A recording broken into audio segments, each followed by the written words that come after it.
હવામાન ખાતા દ્વારા ગુજરાતના બનાસકાંઠા, સાબરકાંઠા, નવસારી, વલસાડ, અરવલ્લી, દાહોદ, મહીસાગર, ડાંગ, છોટા ઉદેપુર, નર્મદા, તાપી, સુરત, અમરેલી, ભાવનગર, ગીર સોમનાથ, રાજકોટ, સુરેન્દ્રનગર અને બોટાદ જિલ્લાના છૂટાછવાયા સ્થળોએ હળવા વરસાદની આગાહી કરવામાં આવી છે.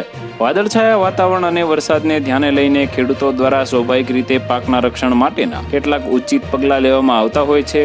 તેમ છતાં ખેતી નિયામક કચેરી દ્વારા રાજ્યના ખેડૂતોને તકેદારીના પગલાં લેવા સંદેશો આપવામાં આવ્યો છે.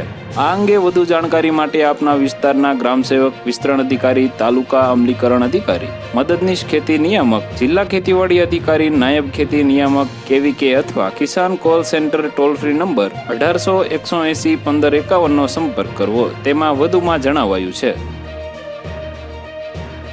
તો વધુ માહિતી મેળવવા માટે ચેનલ સાથે જોડાયેલા રહો. વિડીયો પસંદ આવે તો લાઈક કરી દેજો. ચેનલમાં નવા છો તો સબસ્ક્રાઇબ કરી દેજો.